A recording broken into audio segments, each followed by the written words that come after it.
Well, hello there. I've just been listening to President Donald Trump give his inaugural address in which he promised to retake the Panama Canal or perhaps go to war with Panama if necessary, mass deport all migrants from the southern border back into Mexico, and put a man on Mars, plus be the savior of the world. What a hero. Amazing.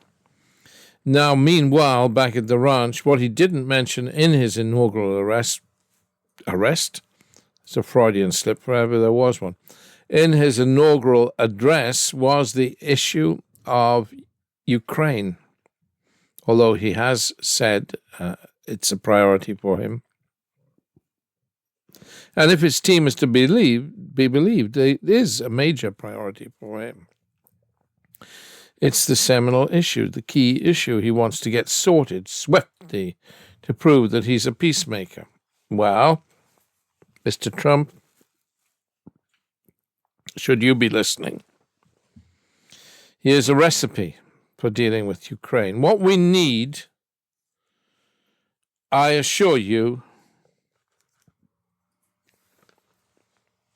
is an armistice.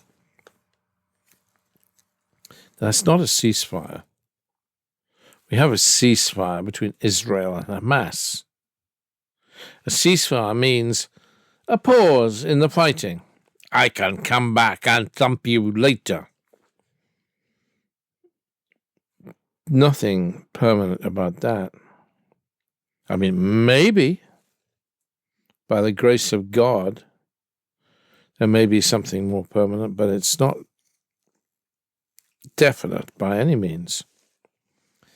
No, we're not talking about a ceasefire. We're talking about an armistice, like the armistice at the end of the First World War, the armistice at the end of the Second World War, a permanent cessation of hostilities. Now, that can be along a line of control, like between India and Pakistan. Fine.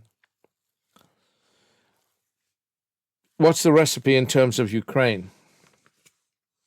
Well, Ukraine will need some payback, but it needs to withdraw its troops from the region of Russia it occupies. This is me talking to you, Mr. Trump. I mean, hopefully you and a few thousand others, if you care to listen. I'm not sure you do. I mean, who cares about Ukraine anymore? We do. 1,000 dead a day. Most of those North Koreans, okay, we can cope with that, but awful lot of Ukrainians. We're going to fight to the last Ukrainian. It's a huge price in terms of a European war. In terms of military casualties, it's the worst war in the world at this moment. So both parties need to sign an armistice, and Ukraine needs to cease to seek to militarily retake Crimea. Big ask, but Crimea will remain under de facto Russian control. That does not mean that Ukraine has to recognize Russian sovereignty over Ukraine. It means that the armistice means that Ukraine may not pursue its ambition to take Crimea back. Russia will regard it as part of Russia. Ukraine does not need to do so. And what about the Donbass, the oblasts of Luhansk and Donetsk? I mean, oblast means province, yeah? The two big chunks. They remain under de facto Russian control, but they should be autonomous. I mean, when we're talking about a ceasefire line, Russia withdraws its troops other than those at the ceasefire line. And autonomous means autonomous. They rule their own affairs. And citizens of the oblasts of Donetsk and Luhansk, currently occupied by Russia, can therefore choose to be citizens of Ukraine, citizens of Russia, or both, and are exempt from military service, and the oblasts have autonomy. Whether In Russian terms, they're regarded as within Russia. In Ukrainian terms, as within Ukraine. Neither one nor other has to recognize the claims of the other. Now, the same applies to Zaporizhzhia.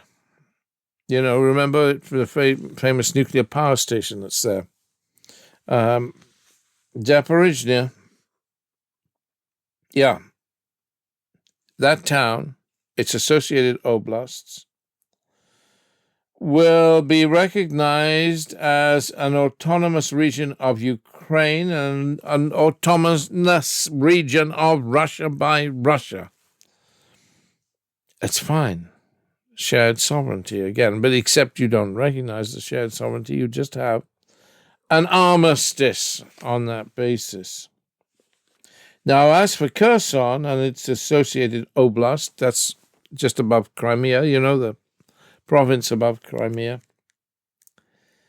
Ukraine's taken that back from Russia. Russia recognizes it as an autonomous region of Ukraine, and Ukraine does the same. These are givens, and meanwhile Ukraine abandons its ambitions to join NATO, but pursues its ambitions to join the European Union. Obviously, I mean, this is a simple settlement. And we need it. We need it right quickly because, and we hope Mr. Trump will provide it. So, I mean, the special trade agreement, when you're talking about autonomy for Donetsk and Luhansk, what people call the Donbass, what we're talking about is the same kind of arrangement that there is in Northern Ireland with regard to the European Union, whereby Northern Ireland, you see, a citizen of Northern Ireland can be a citizen of ERA or a citizen of the British Crown. And for tax purposes, it works as if it were part of the European Union. But Britain has not given up its claim to sovereign Northern Ireland. It works. It's clumsy, but it works. We can do the same thing with the contested provinces of Ukraine. And let's just do it. Mr. Trump, if you're going to be king of the world, you said God saved you and saved you for a purpose. Well, here's a purpose. Sort out Ukraine. Do it right quickly. That's a recipe. Write another if you're not happy with that one. But do it. Life is too short to go on fighting these wars for the sake of nothing. And the lives that are lost are unconscionable. God bless you. Thank you.